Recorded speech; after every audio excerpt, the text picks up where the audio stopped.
Voici une série de cartes Arduino qu'on retrouve présentement sur le marché. Qu'est-ce que c'est une carte Arduino? C'est un circuit de pièces électroniques avec différents pins ici. On peut voir ici. On a des pins digitales, on a des pins analogiques, puis on a des pins qui fournissent l'énergie de 5 volts ou 3 volts avec différentes composantes qu'on peut greffer autour ou des senseurs. Et ça peut permettre de faire plein de choses en robotique, en système d'alarme ou toutes sortes d'applications. Dans notre cas, nous autres, on va créer un circuit pour ouvrir et fermer des toits d'observatoire, des toits d'observatoire à toit ouvrant, ou roll-off en anglais. Et on se sert d'un petit circuit électronique très simple avec une carte Arduino. Dans le cœur de la carte, ici, il y a comme un microprocesseur, qui est un peu la carte contrôleur.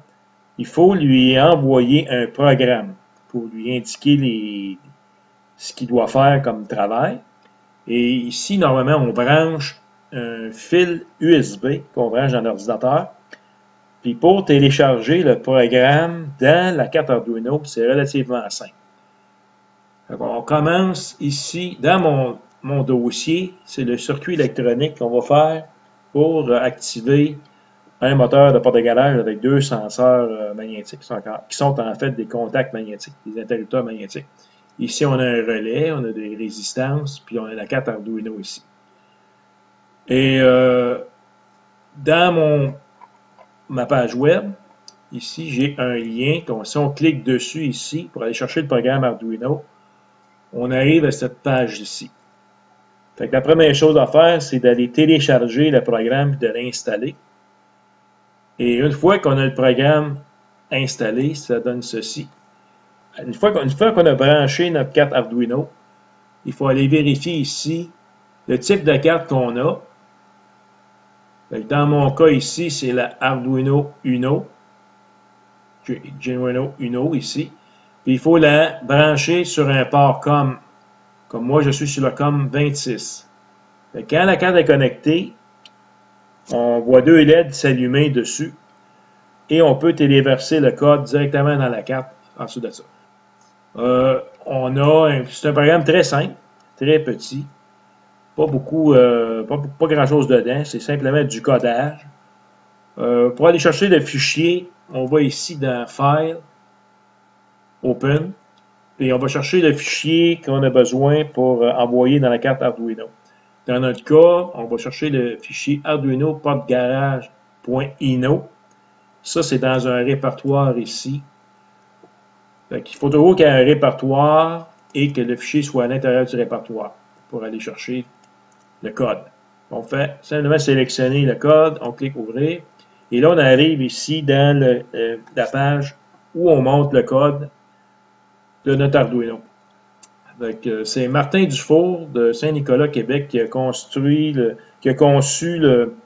code Arduino et le driver ASCOM pour le moteur de porte-garage.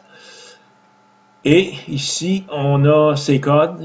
Ça, c'est du texte qui explique un peu comment est fait son programme. Fait qu'on a la partie de déclaration des variables au début, comme tout code Arduino. On a ici un peu d'explication sur ce que va faire certaines fonctions. Et on a la programmation qui suit. Tout ce codage-là, actuellement, qu'on peut lire à l'écran, il faut le transférer en système binaire, avec des 0 et des 1 pour que les ordinateurs ou la carte puissent être capables de le lire. La première chose à faire, il faut le vérifier. Dans le programme Arduino, il faut toujours aller cliquer ici sur le petit crochet qu'on voit ici, c'est marqué Verify. On clique dessus et on regarde en bas ici là, si on a des messages. En principe, si on a des messages, ça va apparaître ici, puis ça va indiquer la ligne où sont les erreurs. Souvent, c'est des erreurs de frappe, des accolades, des points-virgules qu'on a oubliés ou le code qui n'est pas bon. Mais dans ce cas ici, on a fait la vérification. Je vais le refaire encore. Et on n'a pas eu de message d'erreur. Une fois qu'on a vérifié le codage, tout ce qu'on a à faire, fait qu'ici, on a compilé notre programme pour être certain qu'il n'y a pas de code d'erreur. On a ici toute l'information sur notre programme. Et on envoie le programme, on voit ici c'est marqué Upload. On envoie le programme directement dans la carte. Ça prend quelques secondes. Et encore là, si tout s'est bien passé, on n'a pas de message d'erreur ici. Le programme est rendu dans la carte, puis là, on peut s'en servir avec notre circuit électronique. C'est aussi simple que ça. C'était la manière de transférer un programme dans une carte Arduino.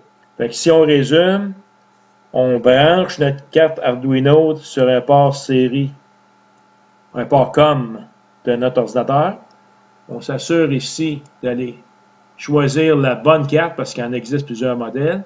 Et on s'assure ici qu'il est bien connecté sur un COM de notre ordinateur. Si tout ça est fait, on va vérifier le code ici en cliquant le petit crochet et on envoie Upload le programme dans la carte après ça. Puis si on n'a pas de message d'erreur, on est correct. Bonne chance.